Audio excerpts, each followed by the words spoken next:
warahmatullahi wabarakatuh. Yang terhormat dosen penguji ujian kinerja PPG dalam jabatan Angkatan 4 tahun 2021. Perkenalkan, nama saya Laeli Kurnia. Saya adalah guru di SD Impres Balaroa, Kota Palu, Provinsi Sulawesi Tengah. Pada hari ini, Senin tanggal 6 Desember tahun 2021, saya akan mempraktekkan ujian kinerja PPG dalam jabatan Angkatan 4 tahun 2021 yang diselenggarakan oleh LPTK Universitas Negeri Yogyakarta. Dengan NIM saya adalah 21121299173. Mohon doanya agar diberi kelancaran. Selamat menyaksikan. Assalamualaikum warahmatullahi wabarakatuh. Waalaikumsalam warahmatullahi wabarakatuh. Apa kabarnya hari ini? Alhamdulillah, luar biasa hebat. Nah, anak-anak yang hebat-hebat, Ibu guru tanya, hari ini ada yang tidak hadir? Hadir semua. Ya, alhamdulillah hari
bahwa letak geografis Indonesia sangat mempengaruhi kegiatan perekonomian masyarakat Indonesia.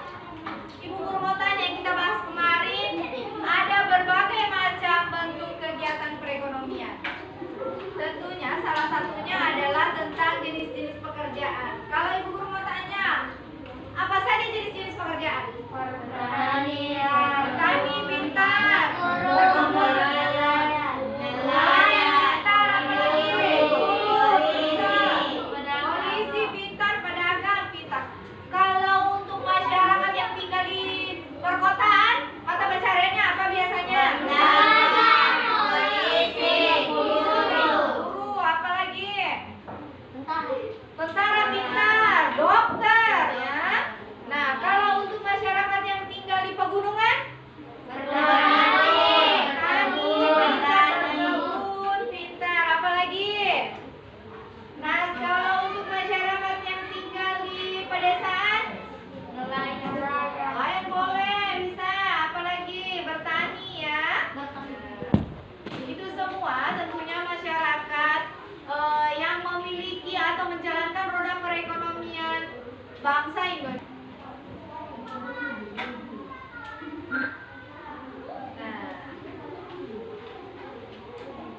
tujuan pembelajaran kita untuk hari ini yang pertama, setelah kalian menyimak PowerPoint mengenai faktor yang mempengaruhi keseimbangan ekosistem, kalian akan dapat menentukan apa itu pokok pikiran dan apa itu informasi penting dari sebuah teks yang akan kalian baca. Kemudian tujuan yang kedua, tentunya kalian akan dapat membuat konsep yang saling berkaitan pada teks non-fiksi dalam bentuk peta pikiran. Kemudian yang ketiga, kalian akan menganalisis tentang pengaruh kegiatan manusia terhadap keseimbangan ekosistem dengan baik. Dan yang terakhir, kalian akan membuat sebuah buklet mengenai berbagai macam kegiatan manusia yang dapat mempengaruhi keseimbangan ekosistem dengan baik. Nah, untuk langkah-langkah pembelajaran kita pada kesempatan ini yaitu yang pertama, kalian akan menyimak sebuah PowerPoint yang berisi teks tentang faktor yang mempengaruhi keseimbangan ekosistem. Kemudian yang kedua, kalian akan menyimak video tentang pengaruh kegiatan manusia terhadap keseimbangan ekosistem. Kemudian yang ketiga, kalian akan menyimak kembali PowerPoint dan akan mempelajari tentang pengaruh kegiatan manusia terhadap keseimbangan ekosistem. Kalian akan menyimak video cara membuat buklet sederhana, mengerjakan LKPD dan mengerjakan soal evaluasi. Nah, materi pembelajaran kita di hari ini ada dua.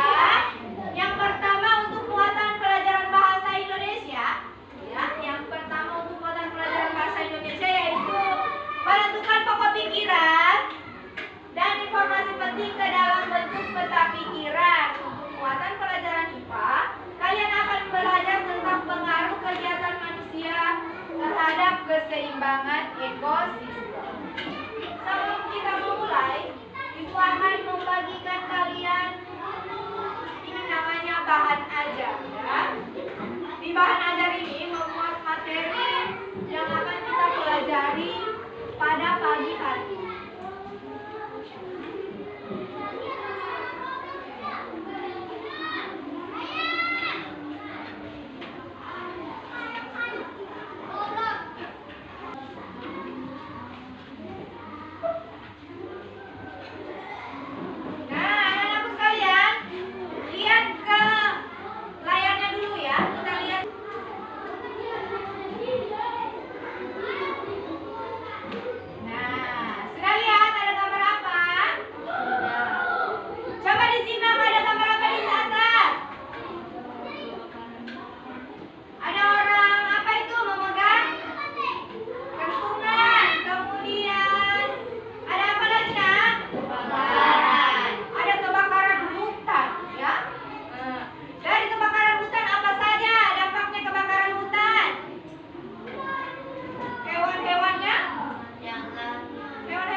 terhadap ekosistem alami ataupun buatan akan menimbulkan kerusakan terhadap keseimbangan ekosistem.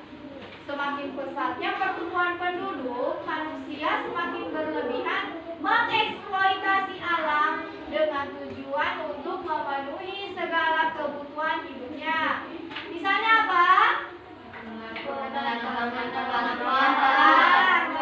penebangan pohon secara liar. Pintar. Kemudian ada Membuang sampah di sembarangan tempat. buang sampah di sembarang tempat. Apa lagi? Adanya pemakaian pupuk organik dan pestisida. Pemakaian pupuk organik dan pestisida. Apa lagi? Pencemaran alam. Dan pencemaran alam. Itu tadi merupakan faktor yang dilakukan oleh manusia. Nah, setelah kita membahas teks yang tadi, hari ini kita akan mempelajari tentang pokok pikiran. Kalau ibu guru tanya, apa itu pokok pikiran? Adalah ide utama. Pokok pikiran adalah ide utama dari sebuah Paragraf. Bentar, pikiran pokok disebut juga pikiran utama atau gagasan utama atau nama lainnya adalah gagasan pokok. Bentar. Setiap paragraf memiliki satu pikiran pokok yang merupakan inti dari pembicaraan yang ada pada paragraf tersebut. Nah, cara menentukan pokok pikiran yang pertama, membaca seluruh kalimat pada setiap paragraf. Yang kedua apa? Menandai kalimat awal, kalimat akhir atau kalimat awal dan akhir paragraf. Ditandai dulu mulai dari kalimat awalnya, kalimat akhirnya, ataupun kalimat awal dan kalimat akhir paragraf. Kemudian ada cara mengetahui letak pokok pikiran dalam paragraf, yaitu dalam setiap paragraf memiliki sebuah gagasan utama atau gagasan pokok. Jadi dalam tiap paragraf hanya satu ya, hanya satu gagasan utamanya.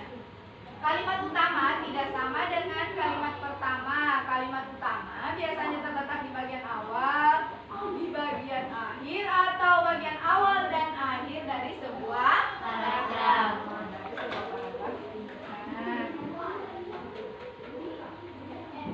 Nah, mari sama-sama kita simak. Ada sebuah video tentang pengaruh kegiatan manusia terhadap keseimbangan ekosistem.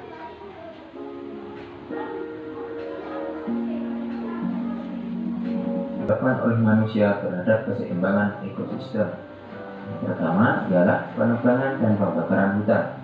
Manusia melakukan penebangan dan pembakaran hutan secara liar demi membuka lahan pertanian, pemukiman, serta mengambil kayu dari hutan sebagai bahan dalam membuat perlengkapan rumah tangga.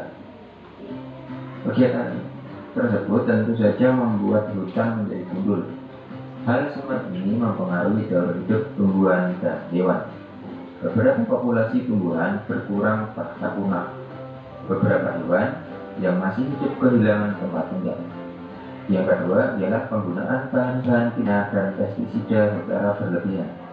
Salah satu contoh penggunaan bahan kimia adalah penggunaan deterjen sebagai bahan pembersih. Bahan ini menghasilkan busa yang dapat mencemari lingkungan.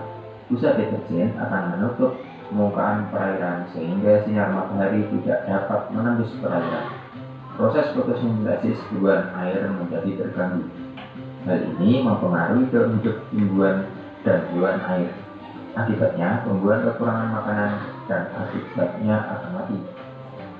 Contoh lain adalah penggunaan pestisida yang berlebihan untuk memberantas hama tanaman yang dapat membunuh hewan lain yang lebih menguntungkan. Kegiatan ketiga ialah eksploitasi sumber daya laut. Eksploitasi sumber daya laut umumnya berupa kegiatan pengeboran minyak di laut. Kegiatan ini dapat menyebabkan pencemaran apabila terjadi kebocoran sehingga menyebabkan minyak mencemari laut. Sinar matahari yang dibutuhkan dalam proses fotosintesis tanaman air akan terhalang oleh minyak yang menutupi permukaan sehingga jumlah oksigen berkurang dan hewan laut kesulitan bernafas. Hal ini akan mengganggu ekosistem laut dan daur hidup hewan serta tumbuhan laut. Keempat, perpindahan penduduk. Perpindahan penduduk mengakibatkan daerah yang didatangi menjadi sangat padat akibat jumlah penduduk pemukiman yang terbatas. Hal ini akan memicu terbentuknya pemukiman kumuh yang mempengaruhi kualitas kesehatan manusia dan menyebabkan pencemaran lingkungan semakin meningkat sehingga dapat mengganggu keseimbangan ekosistem. Kelima ialah penggunaan kendaraan bermotor. Dalam menjalankan kendaraan bermotor dibutuhkan bahan bakar, baik bensin maupun solar. Namun, pembakaran bahan bakar tersebut menyebabkan polusi udara. Pembakaran tersebut menghasilkan gas karbon dioksida sehingga bumi menjadi semakin panas. Akibatnya, banyak makhluk hidup yang sulit beradaptasi. Beberapa di antara mereka akan mati sehingga akan mengganggu keseimbangan ekosistem. Perburuan liar. Bagian manusia gemar melakukan perburuan liar terhadap hewan dan tumbuhan dengan tujuan tertentu. Perburuan tersebut dapat mengakibatkan kelangkaan hewan dan tumbuhan jika tidak dihentikan. Perburuan liar dapat mengakibatkan kepunahan. Akibatnya, keseimbangan ekosistem dan daur hidup hewan menjadi terganggu. Ketujuh ialah perusakan terumbu karang. Terumbu karang yang merupakan rumah bagi hewan-hewan laut. Warnanya yang indah membuat sebagian kalangan mengambilnya untuk dijadikan hiasan. Pengambilan ini tentu menghantam keberadaan terumbu karang. Apalagi terumbu karang membutuhkan waktu yang sangat lama untuk dapat terbentuk kembali. Akibatnya, ikan-ikan kehilangan tempat tinggal, ekosistem laut, dan daur hidup hewan laut pun menjadi terganggu. Jika dibiarkan, lambat laun ikan-ikan akan mati. Nah, itu tadi aktivitas manusia yang dapat berpengaruh terhadap perubahan ekosistem. Terima kasih. Mohon maaf bila ada salah kata. Selamat belajar. Soal latihan bisa dilihat di kolom diskusi. Wassalamualaikum warahmatullahi wabarakatuh.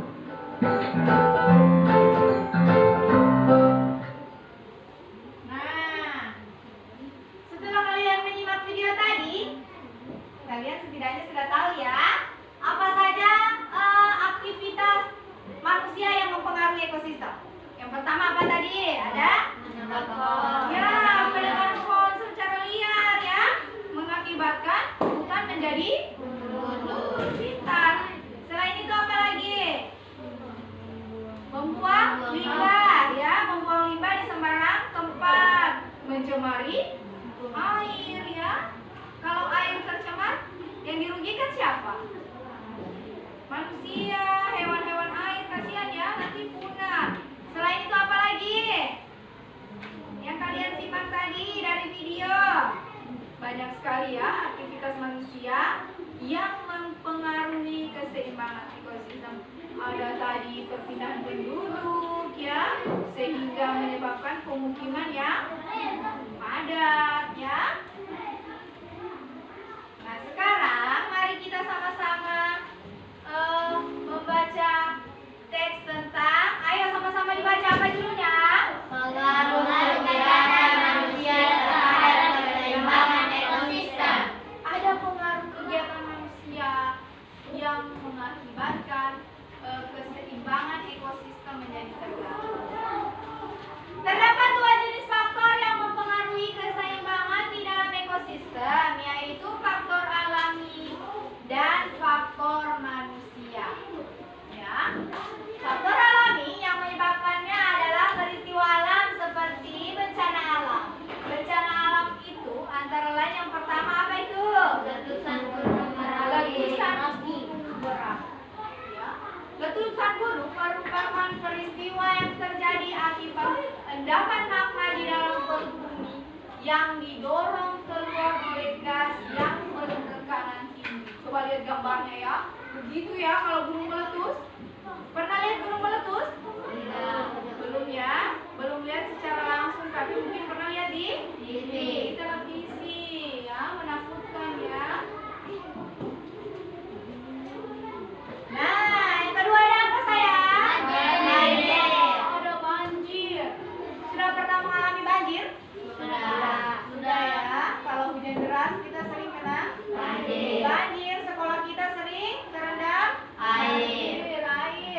Banjir adalah keadaan di mana suatu daerah tergenang oleh air dalam jumlah yang besar. Nah, kemudian yang ketiga ada apa sayang? Tanah longsor. Ada juga tanah longsor. Tanah longsor adalah perpindahan material berbentuk lereng berupa batuan, tanah, atau material campuran yang bergerak ke bawah atau keluar lereng. Nah, sudah lihat gambarnya ya? Begitu contohnya tanah longsor. Nah, yang keempat ada apa sayang? Kebakaran hutan. Kebakaran hutan adalah kebakaran yang meluas dengan cepat dan tidak terkontrol yang bisa memusnahkan lahan dan hewan di dalamnya dalam hitungan menit. Ya, jadi dalam hitungan menit. Kalau api sudah menyala di hutan ya, tertiup angin maka akan cepat terjadi kebakaran hutan. Kemudian ada yang kelima yaitu Tsunami. kita pernah mengalami tsunami ya. Di tahun berapa sayang? Masih ingat? 2018. Tsunami dapat diartikan sebagai ombak besar di pelabuhan yang disebabkan adanya gempa bumi bawah laut.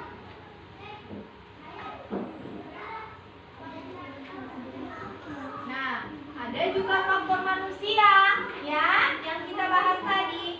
Yang pertama apa sayang? Malaria. Kita simak sama-sama videonya ya, Nak.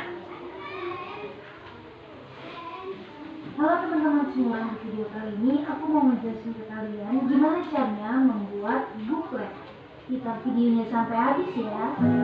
Kertas HVS-nya kalian lihat Nah, lihat di dua kertasnya bagian dilipat seperti dua ini, ya. yang rapi Perhatikan ya. agar ujung ketemu ujung. Jangan lupa ya. Nah, lalu sebaliknya kalian lipat menjadi 4 bagian. Satu dilipat ke atas dan yang bawah nanti kalian lipat ke bawah seperti itu. Lalu jadi kalian lipat menjadi 4 seperti ini ya, jadi sudah bertemu gesekan di sebelahnya. Kemudian nanti kalian buka sehingga dapat 8 kotak di kertas kalian. Kalau sudah terdapat 8 bagian, kalian nanti akan menggunting tengah-tengah dari kertas kalian seperti ini. Kalian gunting sampai mentok, tapi jangan sampai habis. Nah, kelihatan kan di tengahnya itu akan ada bolongan.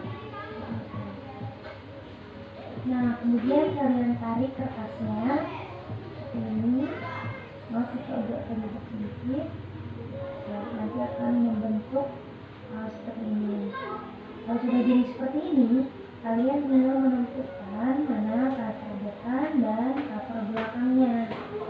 Kalian tekuk, kemudian jadi deh buklet yang memang kalian inginkan.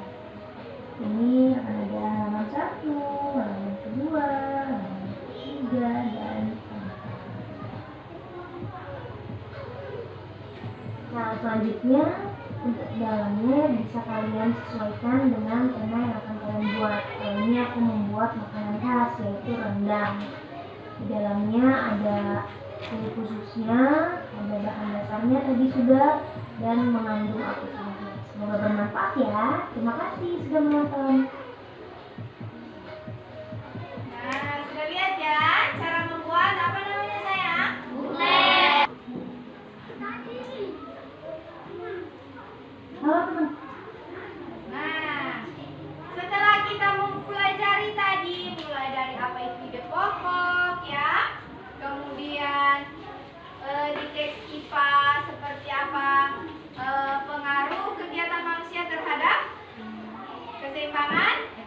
Nah, sekarang kalian akan mengerjakan namanya LKPD.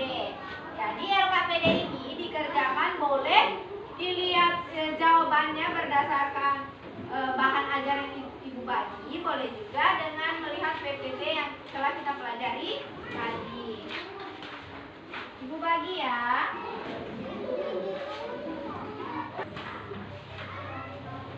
Coba diperhatikan.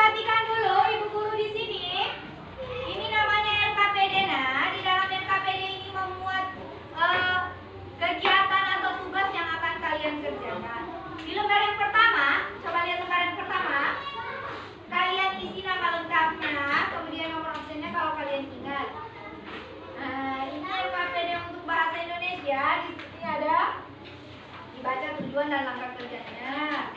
Kemudian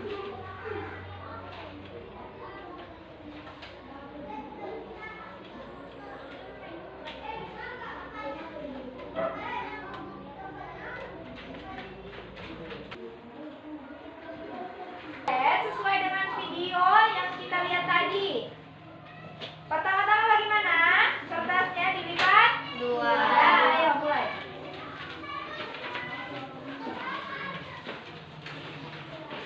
Kemudian dilipat lagi.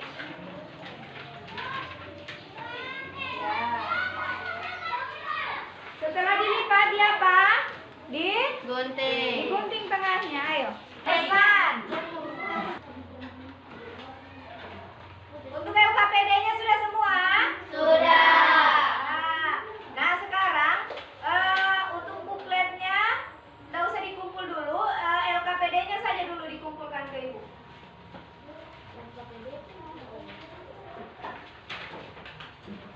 Sudah?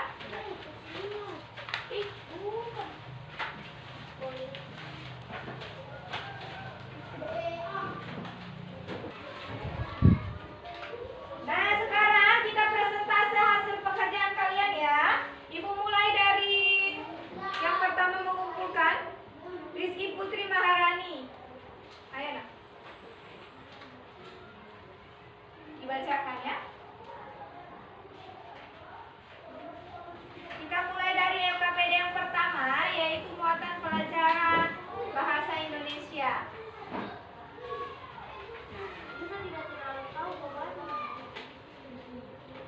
Keseimbangan ekosistem sering diartikan sebagai suatu keadaan di mana interaksi yang terjadi antara komponen-komponen yang ada di dalam ekosistem bisa berlangsung secara harmonis dan juga seimbang. Faktor yang menjadi penggangguan pada keseimbangan ekosistem terdiri dari faktor alam dan juga faktor perilaku manusia. Adanya perilaku manusia yang tidak bertanggung jawab terhadap ekosistem alami ataupun buatan akan menimbulkan kerusakan terhadap keseimbangan ekosistem. Signifikan pada informasi pentingnya paragraf 1. Signifikan pada keseimbangan dan juga kesejahteraan hidup manusia serta makhluk hidup yang lain. Keseimbangan ekosistem yaitu gunung meletus, tsunami, gempa bumi. Melakukan penebangan pohon secara liar, membuang sampah di sembarangan tempat, adanya pemakaian pupuk organik dan pestisida, pencemaran alam. Nah, kita lanjut ke bagian peta pikiran. Faktor yang mempengaruhi keseimbangan ekosistem. Keseimbangan ekosistem sering diartikan sebagai suatu keadaan di mana interaksi yang terjadi antara komponen yang ada di dalam ekosistem. Faktor alam, faktor manusia, faktor makhluk hidup. Faktor alam dan juga faktor perilaku manusia. Ya. Sekarang untuk muatan pelajaran IPA. Perhatikan temannya, nak. Nah, mencari jenis kegiatan dan dampaknya bagi ekosistem. Yang pertama apa? Penebangan pohon secara liar. Ya, dampaknya. Dampaknya dari penebangan pohon secara liar ialah banjir dan tanah longsor. Ya, yang kedua. Pembakaran hutan. Penyebab kebakaran hutan lebih banyak akibat ulah manusia, baik yang sengaja melakukan pembakaran ataupun akibat kelainan dalam penggunaan api. Yang ketiga. Pemakaian pupuk kimia yang berlebihan. Dampak penggunaan pupuk kimia yang terus-menerus antara lain pembuang sampah dan limbah sembarangan. Dampak buruk lain pada kehidupan di masyarakat. Ya. Selanjutnya untuk bukletnya mana? Perlihatkan ke teman-temannya buklet. Ya, lagi halaman berikutnya ya, begitu ya bukletnya ya.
Semua hal. Ya, semua hal tentang ekosistem.